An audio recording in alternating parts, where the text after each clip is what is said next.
imagine, you're in a desert where there's nothing but sand all around.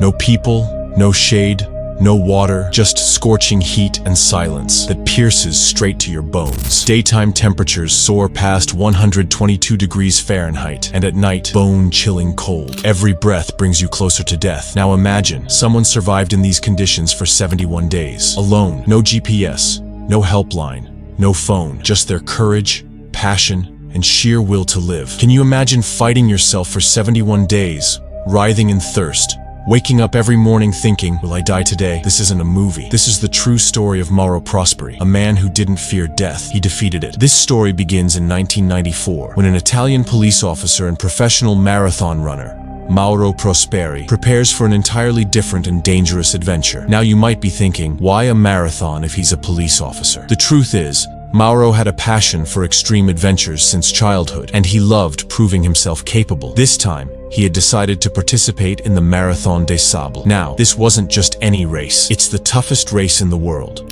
A 155-mile, 6-day marathon held in the Sahara Desert. Running in a desert? Imagine, where taking 2 steps is a struggle. You have to cover 155 miles in 6 days. And the most dangerous part? Food, water, medical support. You have to carry it all yourself. But Mauro didn't give up. He prepared himself physically and mentally in every way. He believed he could do it. After all, if you don't take risks in life, where's the fun? For 3 days, everything went exactly according to plan. Mauro was running, staying on the right track, and performing well. But then, nature did something no one could have imagined. On the 3rd day, a sandstorm hit suddenly, so intense that the sky was filled with sand. For hours, Mauro couldn't see a thing. Now you might be wondering, man, didn't he have a GPS? No. In 1994, there was no GPS. No smartphone, just a compass and faith in himself. When the storm subsided, Mauro realized he had lost his way. Shockingly, Mauro had strayed about 186 miles off the racetrack. Now he had no guide, no fellow runner, no help whatsoever. Just one man, and before him, the death-filled sands of the entire Sahara. That was the moment Mauro understood. This was no longer a game. Now, this race was between life and death. The question is, when a person is completely lost, with limited food and water, and only a desert ahead, can they survive? We'll find out in the next part, when the decisions Mauro made to save himself will give you goosebumps. After that brutal sandstorm on the 3rd day, Mauro was left alone. Sand was everywhere. The sky wasn't blue, it was yellow. At times it felt like the sun itself would burn and crash down. All Mauro had was a small compass, a few biscuits, 1.5 liters of water per day, and his unyielding willpower. Now think, when you're thirsty and you only have 1.5 liters of water, how many days can you stretch it? Mauro made a decision. Stop moving, because the more he walked, the faster the water would run out. He spotted an old Muslim shrine nearby, long abandoned. He set up camp there, hoping maybe help would come. But now, the real battle began. You might be thinking, wait, he was a cop.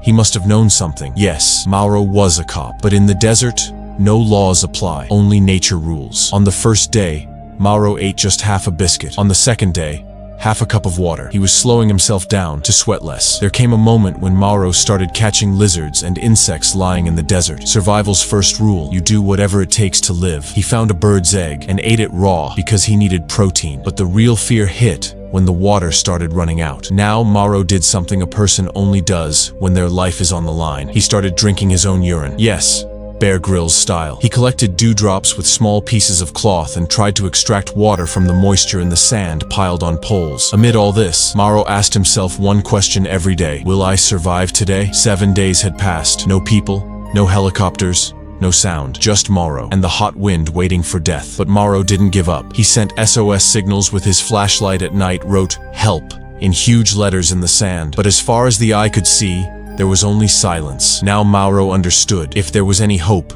it was within himself. But does human willpower always work? Did Mauro's struggle end there? No. Now comes the most terrifying turn. When Mauro thought the time to die had come. By now, Mauro had been alone in the desert for 7 days. Every morning, he woke with hope. Every night, he slept broken. And now, his body was starting to give up. The water was completely gone. His feet were blistered, his lips cracked, and his mind constantly lost in delirium. He saw people, heard voices, but it was all an illusion, a mirage. Now Mauro had accepted that. I won't survive. Then he made a terrifying decision. He wrote a letter to his wife. Take care of our children. I tried, but I can't go on anymore. He tried to cut his wrist with a blade, but no blood came out. Yes, the dehydration was so severe that his body didn't even have enough water for blood to flow. Now just imagine, a person wants to end their life, and nature says, no, not yet. Have you ever thought about it? You want to die, but your body says, live first, then die. What a strange irony, isn't it? This was the moment where Mauro decided again, I won't die until my last breath remains. And from here, his life began anew. He started searching for food again, licking stones for water,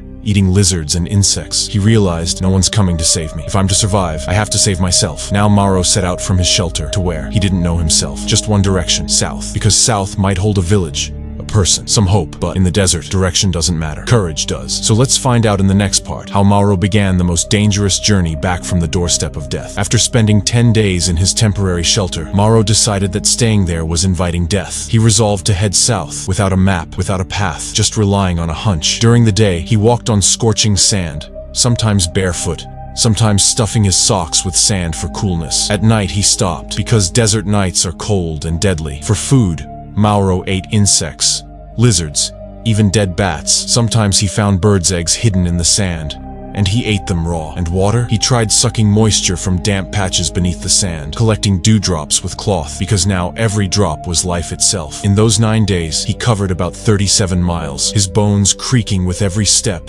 his lips cracked from dryness, and his eyes burning from the sun's heat. But Mauro chose not to stop. Finally, when everything seemed over, one day, in the vast silence stretching far and wide, he spotted some people herding goats. When the goat herders saw Mauro, they were stunned. Standing before them was a man who looked like a skeleton, scorched by dust and sun, lips cracked, barely able to make a sound. But in Mauro's eyes, one thing still shone. I didn't come back defeated. I came back fighting. He was immediately taken to a village and then rushed to a hospital, where doctors began his treatment. When the reports came in, everyone was shocked. Mauro had lost about 40 pounds. His body was severely dehydrated, and several organs were on the brink of failure. But the most astonishing thing was that his heart was still beating strong. The media latched onto the story. Headlines like, "A man who cheated death in the Sahara" started appearing. Mauro's story went viral. Documentaries were made, interviews were conducted, and he became a living legend for millions. But Mauro's response was always the same. I'm no superhero. I just refuse to give up. After his experience, the safety protocols for the Marathon des Sables were changed. GPS and satellite trackers were made mandatory. Mauro's story isn't just a survival story. It's a testament to the human spirit, that when we set our mind to it, even death can be defeated. And that's why, even today, whenever Mauro Prosperi's name is mentioned, people simply say, this man isn't human, he's a miracle. Mauro's story teaches us that a person only loses when they give up. Otherwise, even death bows before them. If Mauro could survive 71 days alone in the desert, then believe me, the challenges in your life are small too. If you found this story inspiring, give this video a like and share in the comments. If you were in Mauro's place, would you have made it back alive? Don't forget to subscribe to the channel for more true survival stories like this. We'll meet again in the next story with another example of courage. Stay strong.